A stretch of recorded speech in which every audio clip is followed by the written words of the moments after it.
Hi and welcome back to another look behind the scenes of the development of Operation Flashpoint Dragon Rising. Today we're going to be looking at, or rather listening to, audio. Audio plays a massive part in Operation Flashpoint. The sounds in Operation Flashpoint are very authentic. We've strived to record every vehicle and every weapon in the game. We know how passionate people are about the game and how passionate people are about the sounds of the game. Audio element really enhances the visual aspect of Flashpoint. We've got all sorts of different ambiences that really immerse the player in the world, and visuals are just one part of that. Audio plays a very big part as well. For example, when you're walking through a forest or patrolling a forest, you get ambient bird song, and the guys have actually gone out and found the animals that inhabit that part of the world to make sure it's authentic. Silence can be just as important as terrific noises. As you're moving through forests, you hear the audio, you hear the crack of twigs, etc. But as well as that, some of the vehicles that we have, you can even identify what they are just from the sound that they're making. We're allowed to mic up these tanks and vehicles with many mics just to get every intricate detail of doors opening, closing, engines, interior sounds of these vehicles moving, all of which you'll hear in the game.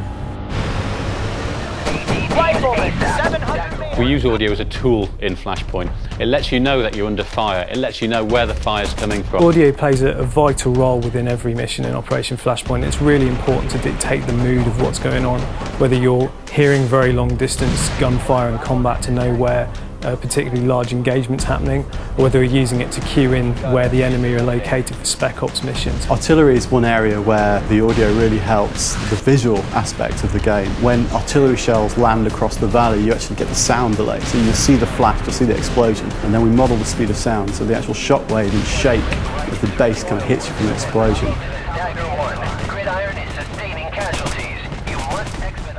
The sounds that we place within missions really do aid the player to find their way through the missions. They're going to know where a key installation is that the enemy have because they can hear it from a distance away.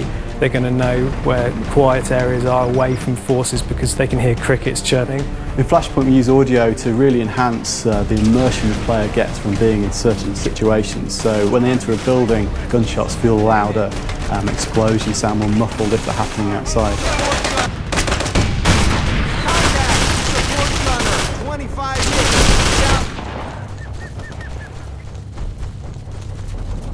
When someone's firing at you from 500 metres away or 1,000 metres away, it's an actual asset of that weapon being fired at that distance. It's not trickery, there's no filtering or EQ being applied. We went to the Marines Production Assistance Office specifically to make sure that what we had matched Marine procedures and Marine conduct, so that we had a very genuine feel of how Marines actually talk. We have different stress states for your squad speech. So, for example, if you're under fire, your squad will use a loud, clear voice to project their orders. If you're in the stealth mode, your guys will be whispering, and it'll be a forced whisper. One of the best feelings in Flashpoint, and the one that gives you the fear the most, is hearing the bullets whiz and snap past your head and hit the brick wall in the background and smash a window and hit the stairs and zing off it. These things really make you panic, and it was one of the most important things to get into Flashpoint. And we think that when you start coming under fire and the PLAs start really suppressing you, you're not going to want to put your head up over those sandbags because one of those bullets could tag you and that'll be it.